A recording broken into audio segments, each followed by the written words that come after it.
Y hoy vamos a terminar, muchas gracias, hoy vamos a terminar la serie de las excusas de Moisés. Vamos a terminar, llevamos ya varias semanas con estas excusas que Moisés presentó al Señor. Hoy vamos a terminar ya esta serie sobre las excusas de Moisés. Vamos a leer capítulo 4 de Éxodo, a partir del versículo 13 hasta el 17. La última excusa, aquellos que estuvisteis presentes la última vez que prediqué sobre este tema, la última excusa que Moisés planteó al Señor fue: Señor, soy torpe de lengua. Soy torpe de lengua. Y el Señor le contestó: no te preocupes, que yo voy a estar ahí. No te preocupes por eso, que yo te voy a ayudar. En realidad, hay un momento en el que Moisés ha comentado, como una metralleta, ha estado comentando, diciéndole al Señor las diversas excusas que se le ha ido ocurriendo para no hacerle caso al llamamiento de Dios, que fuese a Egipto y sacase a su pueblo a la tierra prometida. Ha estado poniendo excusa tras excusa, y en todo momento el Señor le ha ido contestando con una paciencia infinita, con una paciencia tremenda. El Señor ha sido muy buen educado, por decir de una forma, le ha hablado, le ha contestado, le ha argumentado, y en ningún momento el Señor de alguna manera ha mostrado un cierto enfado o ha mostrado... No, el Señor le ha contestado muy bien a Moisés en todas sus excusas. Pero Moisés no acaba de aprender. Moisés no acaba de aprender. Moisés llega, le dice las cosas, el Señor le contesta y Moisés no acaba de aprender. En realidad, Moisés está ya cansado de tantas excusas. Es como si Moisés dijera: cada vez que le digo algo, el Señor me dice, yo te voy a dar esto. Cada vez que le digo algo, el Señor me dice, te voy a conceder esto. O sea, parece... Y ya está cansado. Realmente Moisés lo que está viendo ahora es lo que él quiere hacer de verdad. Lo que hay en su corazón es no prestarle atención al Señor y no querer hacer lo que el Señor le dice. Eso es lo que hay. No querer hacer la voluntad de Dios. Lo vemos en los versículos 13 al 17, que es su última excusa. Dice... Capítulo 4, versículo 13 al 17, dice: y él dijo: ay, Señor, envía, te ruego, por medio de que debes de enviar. Entonces Jehová se enojó contra Moisés y dijo: ¿no conozco yo a tu hermano Aarón, levita, y que él habla bien? Y he aquí que él saldrá a recibirte, y al verte se alegrará en su corazón. Tú hablarás a él, y pondrás en su boca las palabras, y yo estaré con tu boca y con la suya, y os enseñaré lo que hayáis de hacer. Y él hablará por ti al pueblo. Él te será a ti en lugar de boca, y tú serás para él en lugar de Dios. Y tomarás en tu mano esta vara, con la cual harás las señales. En realidad, como he dicho antes, lo que está saliendo aquí, lo que está diciendo Moisés aquí, es: Señor, que no quiero ir. Que no quiero ir. Eso es lo que está diciendo aquí realmente Moisés. Lo que Moisés ahora está hablando desde su corazón. Antes ha hablado un poco, está diciendo el Señor, digamos con cierta... a ver si lo puedo convencer, a ver. Pero en realidad ahora lo que ya está diciendo el Señor, que yo simplemente que no quiero ir. Que tú me estás mandando a Egipto, es que yo no quiero ir. Yo no quiero ir allí. Señor, yo no estoy preparado. Señor, yo llevo ya 40 años sin pisar Egipto. Señor, yo no tengo allí prácticamente amistades. Pero mira, Señor, yo conozco a uno en la calle tal, que es un buen hebreo, y yo creo que él podría hacer tu labor. Preséntate a él, revélate a él, y que él lo haga, porque él está más preparado que yo. No me envíes a mí, envía a otra persona. ¿Tú no te sientes reflejado en esto? ¿Tú no te sientes reflejado en esta actitud de Moisés? Que el Señor nos dice: haz esto, y tú dices: Señor, yo no sé hablar. Señor, yo no estoy preparado. Señor, fulanito lo hace mejor. Señor, tú no... ¿Cuántas veces le decimos a una persona, a una mujer, por ejemplo: ¿puedes llevar el grupo de mujeres? No puedo. Mi marido, esto, lo otro, la casa, no puedo. ¿Podéis llevar el grupo de jóvenes?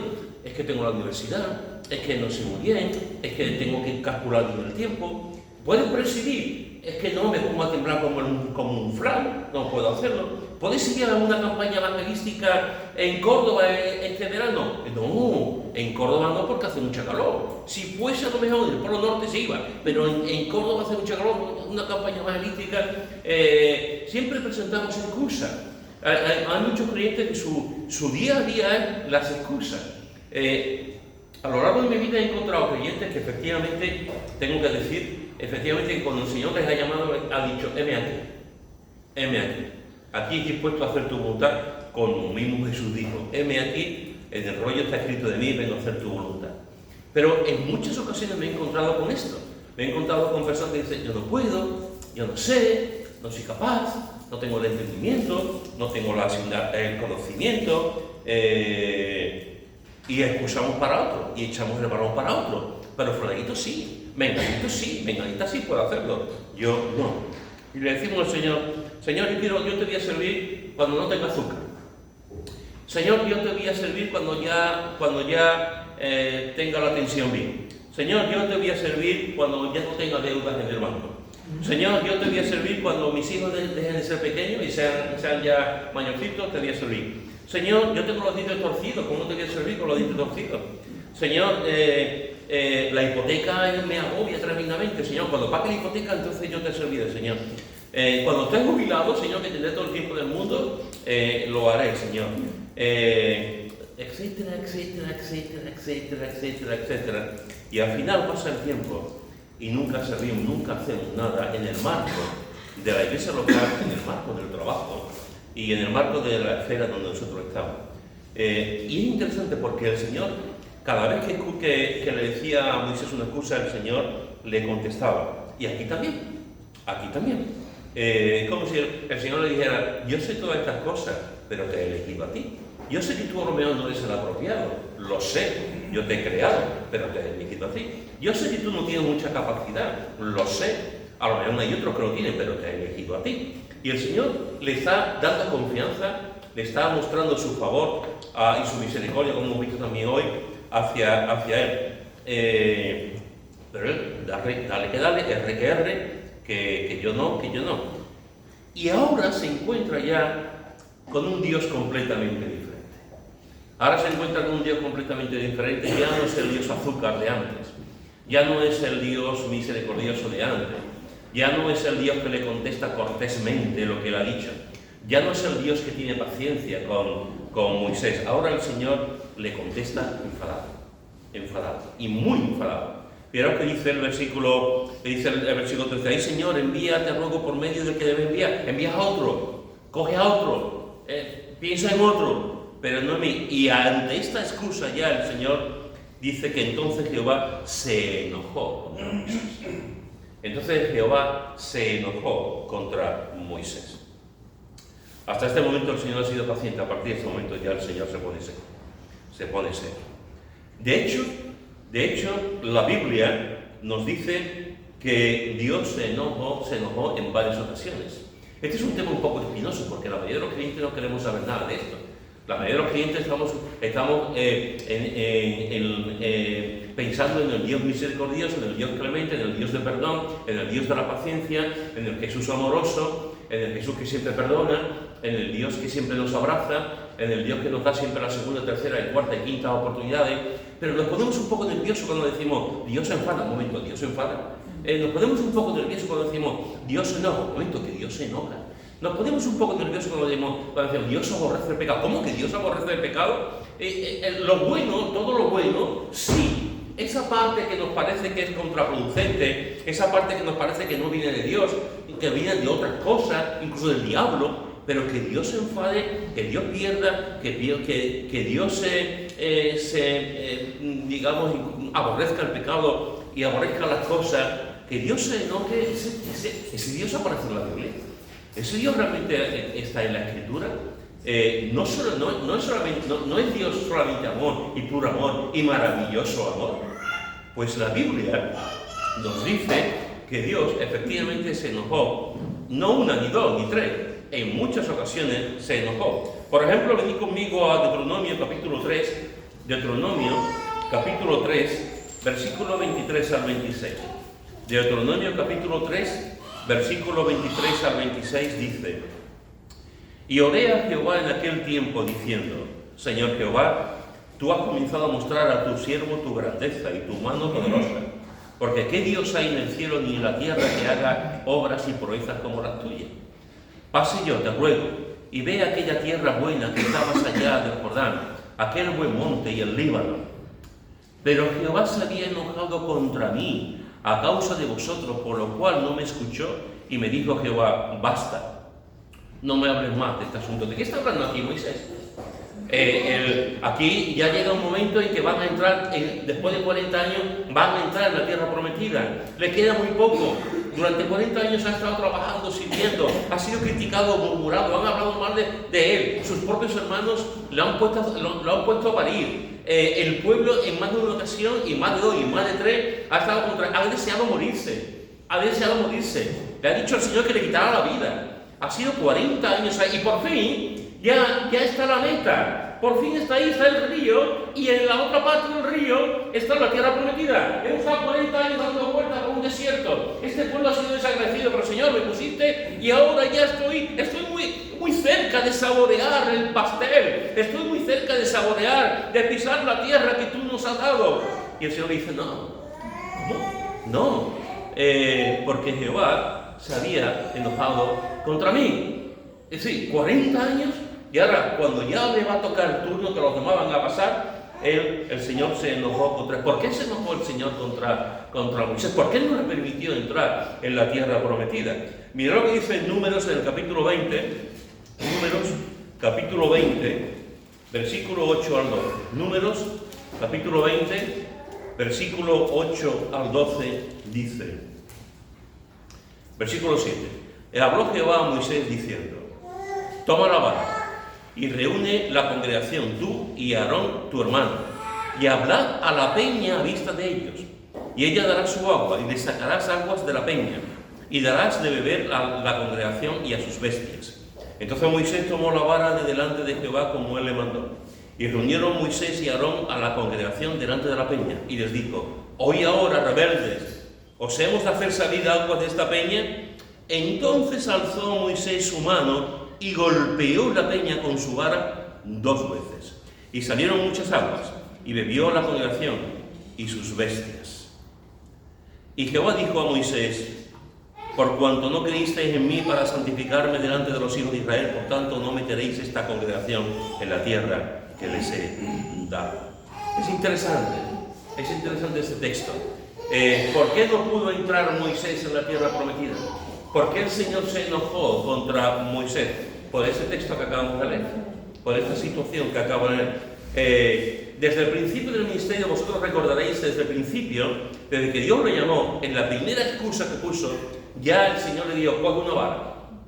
La vara de Moisés lo acompañó durante todo su ministerio. Lo acompañó, fue como otra mano, como otro apéndice que tenía también él. Lo acompañó durante de alguna forma, Moisés tenía confianza en la vara. Por supuesto que tenía confianza en Dios, pero estaba confiado en el poder que Dios le había otorgado a la vara. El pueblo está, como tantas otras veces, el pueblo está mal, el pueblo está criticando, el pueblo está murmurando, el pueblo está diciendo, para eso nos hemos sacado, tenemos sed, antes teníamos hambre, ahora tenemos esto, ahora tenemos sed, ¿dónde bebemos? ¿Qué lugar hay aquí en el desierto para beber agua?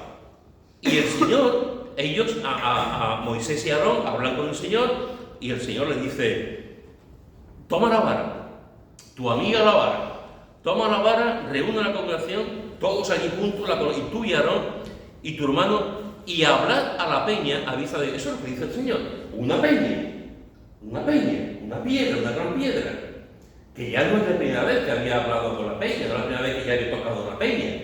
Pero en esta ocasión no va a tocar la peña. En esta ocasión, el Señor, uno de los milagros más importantes que aparece, el Señor dice, habla a la peña, no toques la peña como en la otra ocasión, habla a la peña.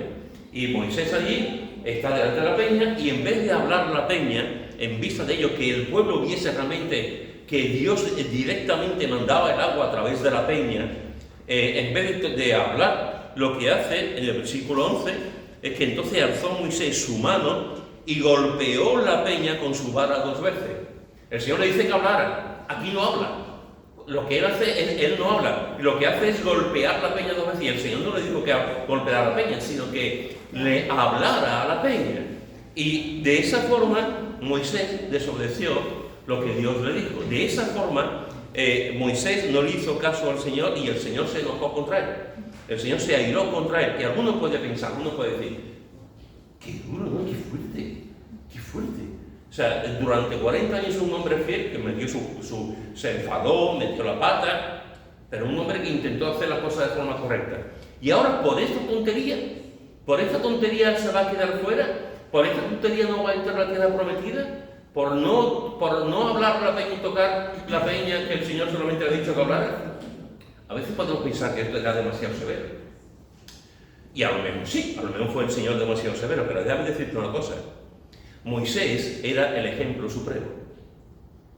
Déjame decirte una cosa, Moisés era el líder. Déjame decirte una cosa, los que están en liderazgo son los primeros que deben dar ejemplo, en todos los sentidos.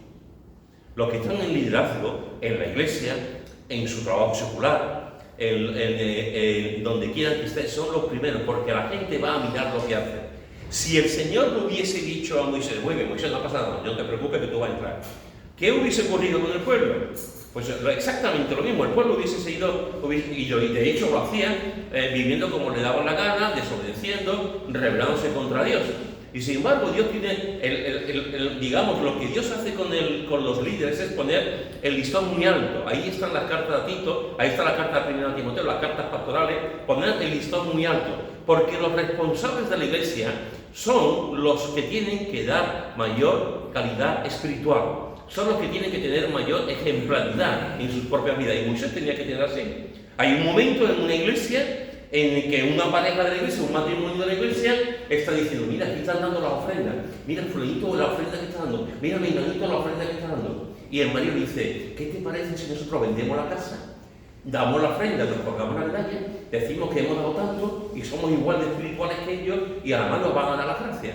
Vendemos la casa y nos quedamos con una parte y la mujer dice, vale, estoy de acuerdo, ¿cómo hacemos? Venden la propiedad, venden la casa, llegan todos los apóstoles, le ofrecen toma el dinero, la iglesia muy contenta, uy, qué bien, qué matrimonio más generoso, han vendido su propiedad para dar a los pobres, a los necesitados. Y Pedro le dice, ¿cómo? ¿Esto es lo que habéis vendido? Dice, sí, hemos vendido. Y Pedro, guiado por el Espíritu Santo, dice, no. Vosotros habéis vendido la casa por 100 y estáis dando 50 y el resto. Y los otros 50, porque ellos podían hacerlo, ellos podían haber dicho, mira, hemos vendido la casa por 50 y nos quedamos los 50. Y ya está. No había ninguna obligación, no había ninguna cosa, no tenían por qué hacerlo. Pero mintieron en el principio de la iglesia. En el principio de la iglesia. ¿Por qué Dios es tan fuerte con ellos? ¿Por qué Dios los castigó? Porque primero murió el marido y después murió la mujer a las 3 horas. Ananías y Zafira. ¿Por qué Dios fue tan duro?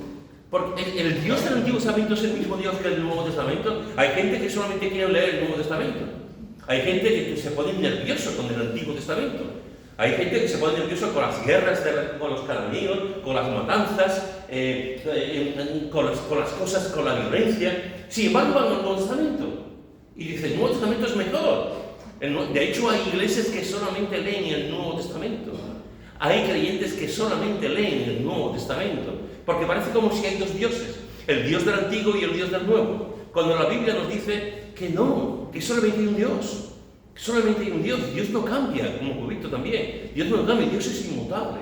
El Dios de la creación es el mismo Dios de Apocalipsis.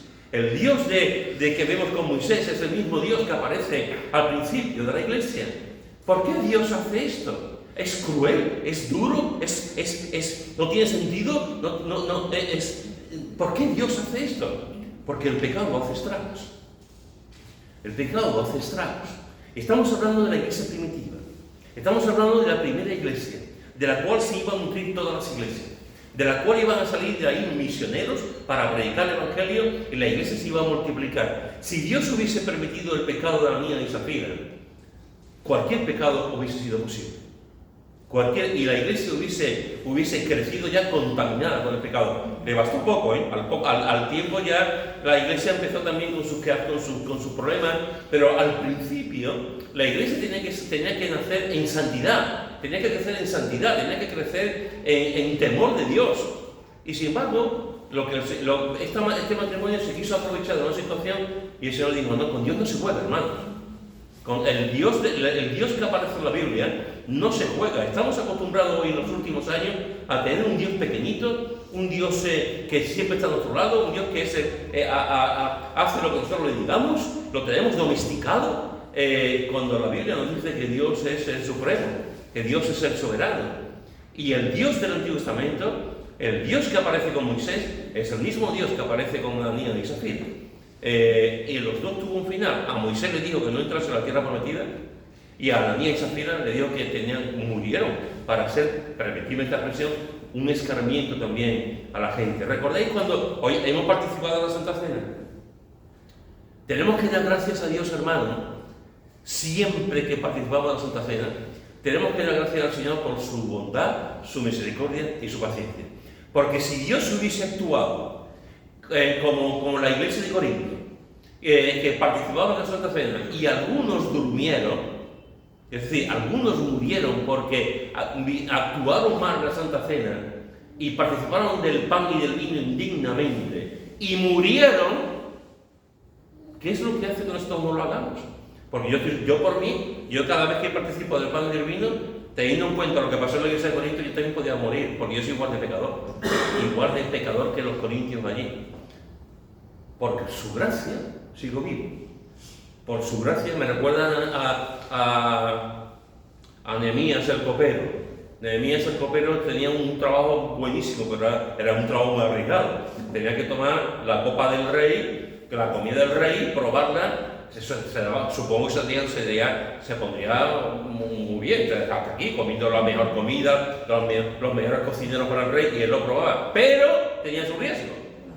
En aquella época la gente era aficionada a envenenar a los reyes. Tenía su riesgo, Y entonces tú comías el roscón de reyes, hacías así, y dices, qué bueno está esta nata, o la cicra, o lo que... Oye, o lo aprovechaba o que era el mejor cocinero, pero si estaba envenenado, dices tú, el roscón de reyes lo mataba, y el rey seguía vivo. Pero Nehemías estaba allí arriesgando su vida. Si nosotros hiciéramos cada domingo cuando tenemos la Santa Cena, en un sentido arriesgamos la vida, no lo hacemos, porque Dios Dios ya no actúa de esa forma, pero podría hacerlo porque es Dios. Por tanto, esa idea que tenemos muchas veces de que el Dios del Antiguo Testamento es diferente al Dios del Nuevo Testamento, es una idea que no es bíblica. El Dios que se aira en el Antiguo y en el Nuevo. Aquí se airó contra Moisés. Se airó también, se enfadó también en varias ocasiones contra Israel. Mirad lo que dice el Salmo 78, Salmo 78, versículo 40. Salmo 78, versículo 40. Dice, ¿cuántas veces se rebelaron contra él en el desierto? Lo enojaron en el yermo. ¿Cuántas veces se enojaron contra Dios en el desierto? Se rebelaron contra él y Dios se enojó con ellos. En los versículos 55 al 60 del mismo Salmo, dice, echó las naciones de delante de ellos, con cuerdas repartió sus tierras en heredad, e hizo habitar en sus moradas a las tribus de Israel. Pero ellos tentaron y enojaron al Dios Altísimo, y no guardaron sus testimonios, sino que se volvieron y se rebelaron como sus padres, se volvieron como arco engañoso, le enojaron con sus lugares altos, y le provocaron al celo con sus imágenes de talla. Lo oyó Dios y se enojó, y en gran manera aborreció a Israel. Fijaros, hermano, que aquí está hablando también de lo que estamos comentando, está hablando del tiempo, del desierto, está hablando de todo lo que pasó, de la historia de Egipto, de cómo Dios los hizo salir. Y dice que ellos tentaron y enojaron a Dios. Fijaros que se dice, enojaron a Dios, versículo 56. Versículo 58, le enojaron con sus lugares altos. Versículo 58, le oyó Dios y se enojó. La gente estaban con la idolatría, estaban rebelándose contra Dios, estaban haciendo lo que les daba la gana, y Dios se enojó contra ellos. Que yo peco, no importa. Que hago lo que me da la gana, no importa. Que no declaro Hacienda, no importa. Que robo, no importa. Que tengo una aventura extramatrimonial, no importa. Que me emborracho toda la semana, no importa. Que vendo droga, no importa. Que le pego a los niños, no importa. Que hablo mal de la gente y critico a la gente continuamente, no importa. No importa, no importa, no importa, porque Dios es un Dios misericordioso, porque Dios es un Dios de amor. Pues a Dios sí le importa porque se enoja. Se enoja. A veces, hermanos, pensamos que esto es jauja, que esto es que podemos hacer lo que nos dé la gana, que podemos hacer lo que queramos con nuestra vida cristiana. Y el Señor se enoja. El Señor se enoja. Dios no solamente es un Dios de amor. Dios es un Dios también, como vemos aquí con Moisés y como vemos con Israel, un Dios que se enoja. Lo hizo también con Salomón. Mira lo que dice en 1 Reyes capítulo 11, 1 Reyes capítulo 11, versículo 4 al 10. 1 Reyes capítulo 11, versículo 4 al 10.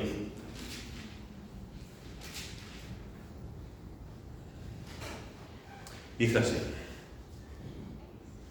Y cuando Salomón era ya viejo,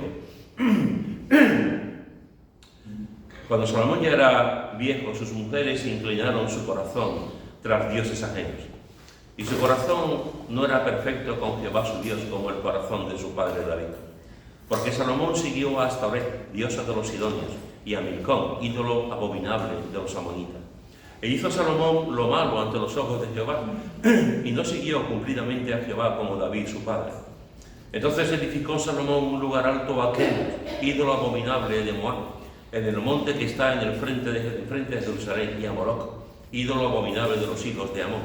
Así hizo para todas sus mujeres extranjeras, las cuales quemaban incienso y ofrecían sacrificios a sus dioses. Y se enojó Jehová contra Salomón, por cuanto su corazón se había apartado de Jehová, Dios de Israel, que se había aparecido 2 veces. Y le había mandado acerca de esto, que no siguiese a dioses ajenos, mas él no guardó lo que le mandó Jehová. Salomón se ha quedado sin padre. David ha muerto. Salomón habla con Dios. Salomón es joven. Tiene un reino. Tiene mucha gente. Es inexperto, aunque ha visto a su padre reinar. Y Salomón le dice al Señor: Señor, yo voy a reinar este pueblo. Este pueblo es grande, Señor. Yo soy joven. Yo no tengo la sabiduría suficiente, no sé hacerlo muy bien. Y Salomón le dice al Señor: ¿qué quieres? Pídeme. ¿Qué quieres que te dé para que tú gobiernes a Israel? Y Salomón, siendo joven, Salomón le dice: Señor, dame sabiduría e inteligencia. Podía haber pedido 2 millones de soldados. Podía haber pedido aplastar a todas las ciudades que están, todos los países que estaban a su alrededor. Podía haber pedido muchas cosas que los seres humanos pedimos. Pero él tenía una responsabilidad. Le daba temor ser rey porque tenía una responsabilidad tremenda. Gobernar un pueblo es muy complicado. Si está en una casa y es muy complicado, gobernar a millones de personas es muy complicado. Y Salomón fue un hombre sabio, un joven sabio. Dame sabiduría e inteligencia. Y el Señor se lo concedió. El Señor se lo concedió.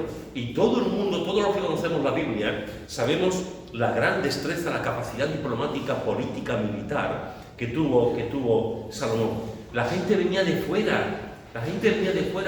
Para escuchar la sabiduría de Salomón y hacerle preguntas a Salomón. Salomón era una referencia a nivel mundial de aquella época.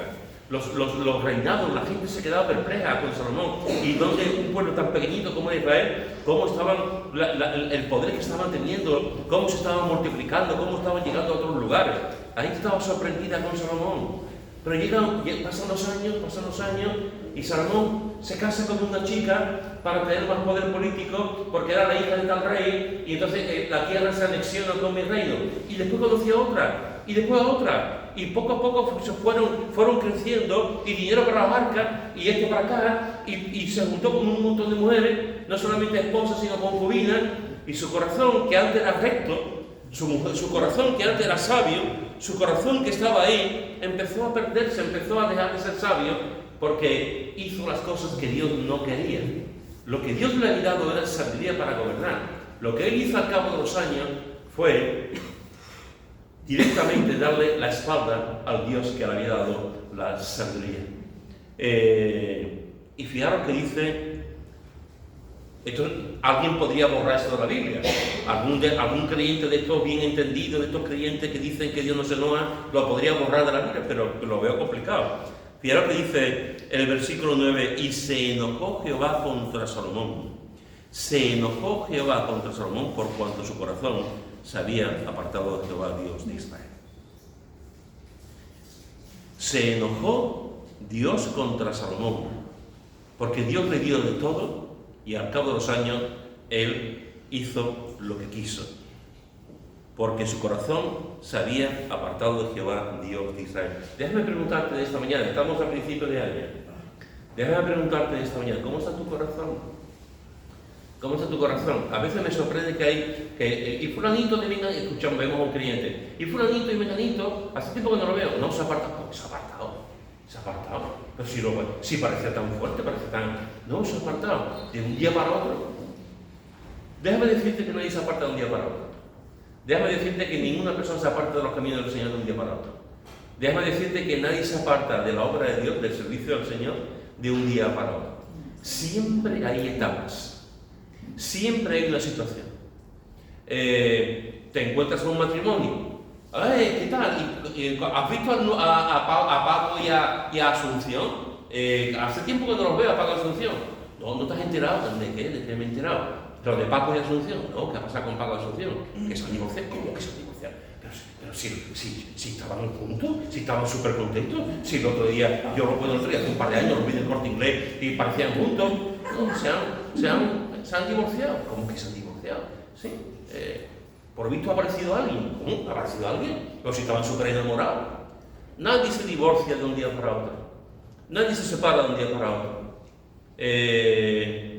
Nadie hace las cosas de tal manera de un día para otro. Siempre hay secuencias. Siempre hay etapas. Siempre hay momentos. Siempre. ¿Cómo estás tú? ¿Cómo estás tú? ¿Estás cerca del Señor? ¿Te estás acercando al sol? ¿Te estás acercando cada día más a Él que te dé calor, energía, vitalidad, fuerza? ¿O poco a poco, como Lot, poco a poco estás llegando a la puerta del pecado? Poco a poco estás caminando y estás llegando a Sodoma. Al principio no te das cuenta porque Sodoma está allí. Sodoma está allí. Yo estoy aquí, Señor, estoy contigo, bendito sea tu nombre, estoy aquí. Pero aquí estoy, yo sigo aquí, Señor. Aquí estoy, todavía estoy aquí, Señor, estoy aquí. Pero cuando te das cuenta ya estás ahí, en la puerta de Sodoma. Y cuando te das cuenta has cruzado el umbral, has cruzado la puerta y ya eres uno de ellos. Y ya eres uno de ellos. ¿Cómo está tu corazón en esta mañana? ¿Te estás apartando del Señor? Déjame decirte algo, de verdad, déjame decirte algo. Si tú te apartas del Señor, es porque tú quieres. Ahora te enfadas conmigo. Si tú te apartas del Señor, es porque tú quieres. Por favor, no le eches la culpa nunca a nadie. Que somos tan aficionados. No, yo me voy porque la iglesia es fría. No, yo dejo a mi mujer porque mi mujer siempre está en una ogra. Siempre está enfadada. No, yo no me voy porque si tú te apartas del Señor, si tú robas en tu trabajo, si tú no haces bien las cosas en tu matrimonio, es por tu culpa. ¿Me vaya a seguir queriendo? Es por tu culpa. No es por la persona que está a tu lado. Es por tu culpa, por tus decisiones. Es verdad, no hay que ser un sabio, que las actitudes de los demás coadyuvan y ayudan, evidentemente. Pero las decisiones las tomamos nosotros. Yo decido amar a mi mujer cada día. Yo decido amar a mis hijas cada día. Yo decido amar a mis nietos cada día. Yo decido intentar hacer lo mejor posible cada día. Incluso con Mikey procuro querer otro día. Fijaros cómo era posible. Y con David. Yo decido. Si yo decidiera ser un mal esposo, lo haría. Si yo decidiera dejar de intentar amaros, lo haría. Cada uno es responsable de sus decisiones. Moisés fue responsable de sus decisiones. Israel fue responsable de sus decisiones. Ananías y Zafira fue responsable de sus decisiones. Después nos pasa algo, nos ocurre algo y decimos, Señor, ¿por qué? Y nos enfadamos con él. Y le echamos la bronca a él. Y decimos, Señor, pero ¿cómo que me enfado con él? Si soy yo el que se está apartando. Si soy yo el que no lee la Biblia. Si soy yo el que pone muchas excusas. Es que yo soy bueno ya. Déjate de tanta bondad y mírate para adentro. Déjate de tantas cosas y mírate para adentro. Es que es fulanito, es que me ganita, es que mi hija, es que me echan, es que tú decides amar y decides perdonar también. También. El Señor se enojó contra Salomón porque se había apartado de su voluntad, de los caminos de él. Hermanos y hermanas, te he puesto 3 ejemplos, te podía poner más, Por ejemplo, cuando Jesús va y está curando a un señor con el brazo en una sinagoga, y estaba allí la gente y el Señor le había curado el brazo, y estaban allí los fariseos enfadados porque el sábado le había curado, y dice el texto bíblico en Marcos que el Señor se enojó contra ellos y les dio pena. Se enojó contra ellos porque lo había curado a un hombre en sábado, y el Señor se enojó contra ellos porque eran duros de corazón. Eran duros de corazón. La Biblia está llena de ejemplos de esto, de ejemplos de personas que hicieron lo que quisieron, personas que le dieron la espalda a Dios, personas que le echaban la culpa a los demás, personas que no tomaban buenas decisiones, y el Señor se enoja. Ese Dios descafeinado, dulce que tenemos no es el Dios de la Biblia. El Dios de la Biblia disciplina. El Dios de la Biblia se enfada. El Dios de la Biblia... ¿Por qué? ¿Por qué Dios se aira? Pues Dios se aira porque Dios es justo, porque Dios es recto, y porque lo hemos cantado y lo hemos visto hoy, porque Dios es santo. Por eso se aira, por eso se enfada, por eso aborrece, por eso no disciplina, por eso castiga, porque Dios es justo, Dios es recto y Dios es santo. Yo sería un pésimo padre, si mis hijas, ahora porque están casadas, ya no es mi responsabilidad, pero imaginaros que mis hijas cuando estaban bajo mi autoridad de la madre, imaginaros que un día viene Ana Belén y me dice, papá, y digo, ¿qué hija? Mira, 20 kilos de heroína, los voy a vender, papá, los voy a vender y nos vamos a comprar un chalet en Matrascaña, otro en Rota, y nos vamos a ir después a Andorra, 20 kilos de heroína. Y yo le digo a mi hija Ana Belén, me encanta, qué buena idea. Qué buena idea. Vamos a vender la heroína, y nos vamos a vender. ¿Yo qué tipo de padre sería? Fatal, sería horrible. Bueno, soy horrible, pero sería horrible que yo permitiera eso, o que permitiera que alguien me viene y me dice, estoy muy contento. Ah, sí, ¿por qué? Estoy súper contento, estoy emocionado. ¿Qué te ha pasado? Ayer estuve con una mujer que no era mi mujer. Ayer estuve con una mujer en el Hotel Macarena, que no era mi mujer. Te lo cuento a ti en confianza. En fin. Y yo le digo, qué maravilla, cuéntame el secreto. ¿Cómo lo hace? Qué maravilla. No se puede pasar por alto el pecado. Tú a esa persona tienes que decir, eso no está bien, eso es pecado.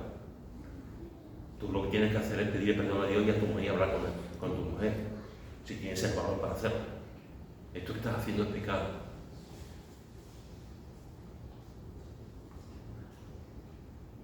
Si los padres no amamos a los hijos de tal forma que en nuestras casas esté la justicia, la rectitud y la santidad, algo anda mal. Los padres no podemos permitir que los hijos hagan lo que quieran. No podemos permitirlo. Los hermanos mayores no pueden permitir que los hermanos pequeños hagan lo que quieran, porque también tienen su cuota de responsabilidad. Dios se aíra y Dios está en contra de las malas actitudes, de los pecados. Déjame, te lo voy a repetir otra vez, porque Dios es justo, porque Dios es recto y porque Dios es santo. Y ante la santidad de Dios, el pecado no puede estar. La santidad de Dios, el pecado no puede estar. Ante mi pecado sí, ante nosotros sí, pero ante la santidad de Dios el pecado no puede estar. Dios se enoja cuando hay una violación de su carácter. Dios se enoja cuando hay una violación de sus mandamientos. Dios es justo, es recto y es santo. Y ninguno de estos atributos pueden ser cambiados. Ninguno puede ser cambiado. Dios se enoja contra el pecado, hermanos y hermanas. Dios se enoja contra la idolatría. Y la idolatría no solamente es las estatuas, hay muchas idolatrías que podemos tener en nuestro corazón. Dios se enoja contra la desobediencia, que es un mal que hay en la iglesia continuamente, la desobediencia. Dios se enoja contra la maldad. Y nosotros, como creyentes, deberíamos de enojarnos contra la maldad. Deberíamos de enojarnos contra el pecado.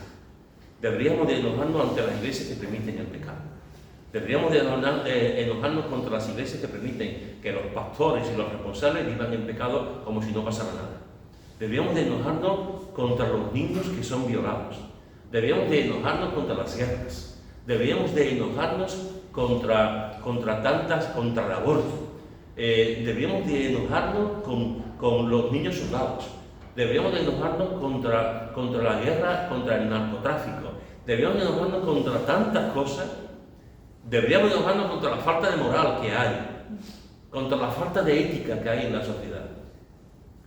Y deberíamos de enojarnos porque mucha falta de esa ética la encontramos aquí, desgraciadamente. En las iglesias, en los creyentes, estamos viendo. Hace poco me he enterado no de dos, sino de varios casos de matrimonios que se casaron en la iglesia y que estaban divorciándose. Esto es una plaga de creyentes que siguen robando en su trabajo. Y tú dices, pero ¿cómo se puede robar el trabajo? ¿Cómo un creyente puede robar el trabajo?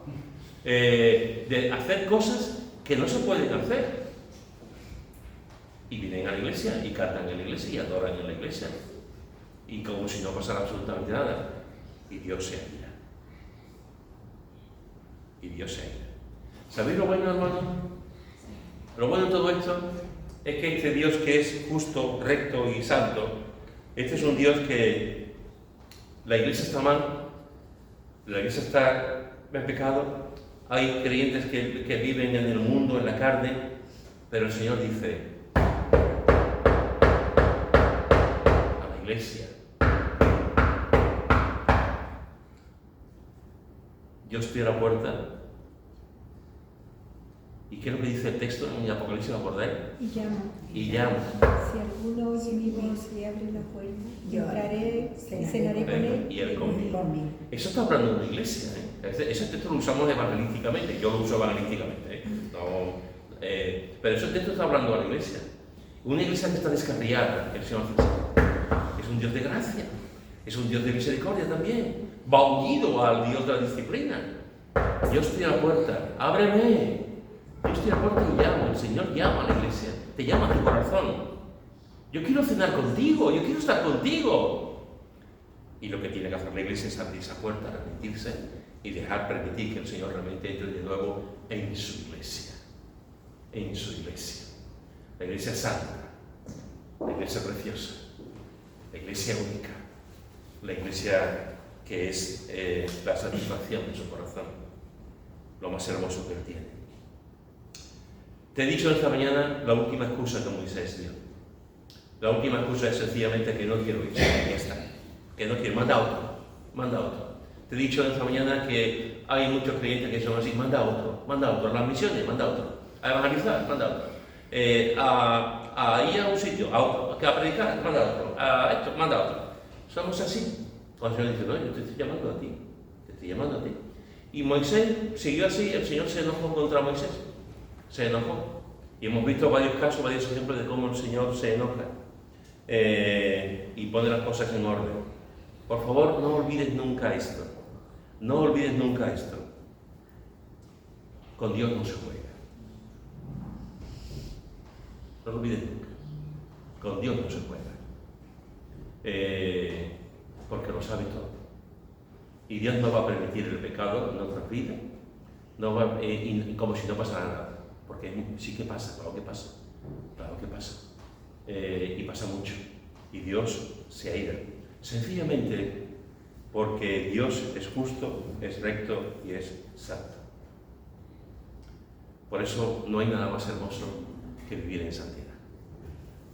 No hay nada más hermoso que vivir en los caminos del Señor y decir, Señor, ayúdame a que no te enojes conmigo.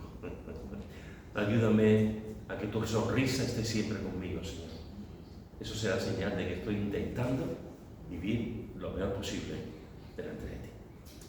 Que el Señor nos ayude y que esta serie, esto que hemos visto de las excusas de Moisés, que de alguna forma nos ayude a decir siempre, cada vez que Dios tenga algo que decirnos, Señor, aquí estoy dispuesto, haz conmigo lo que tú quieras. Haz conmigo lo que tú quieras. Y no envíes a otro, llévame. No todos podemos hacer todo, pero podemos hacer los dones que Dios nos ha dado, la capacidad que Dios nos ha dado, lo podemos hacer. Y Dios nos dará de su gracia para hacerlo. Entiendo, hermanos, no por la iglesia, no por nuestra iglesia, no por la iglesia de Nueva Vida, porque ya son muchos años que estamos juntos, y no por la iglesia, pero entiendo que hoy en día un mensaje de esta característica es un mensaje un poco duro, porque las iglesias estamos acostumbrados a hablar de la gracia de Dios, del amor de Dios, de la misericordia de Dios y del perdón de Dios. Muy pocas iglesias hoy en día se paran a hablar de la disciplina de Dios, se paran a hablar de la ira de Dios, se paran a hablar del enojo de Dios, cuando es bíblico. Cuando es bíblico. Y tenemos que analizar, tenemos que pensar, tenemos que meditar acerca de cómo está mi vida delante de Dios, qué decisiones estoy tomando con respecto a mi vida, con respecto a los demás. ¿Estoy andando, me estoy acercando realmente al Señor cada día más? ¿O cada vez me estoy acercando más a Sodoma? Y esa es una responsabilidad tuya y mía cada día. Tenemos que tomar las decisiones para estar más cerca o más lejos. Y te digo una cosa, no soy profeta ni hijo de profeta, pero cuanto más lejos estamos del Señor, más lejos estamos del matrimonio, más lejos estamos de los hijos, más lejos estamos de la iglesia, más lejos estamos del trabajo, más lejos estamos de lo que realmente importa, de lo que realmente importa. Que Dios nos ayude en este año a decir, Señor, ayúdame a servirte, a trabajar para ti y a tomar buenas decisiones cada día. Amén. Amén. Si alguien quiere orar.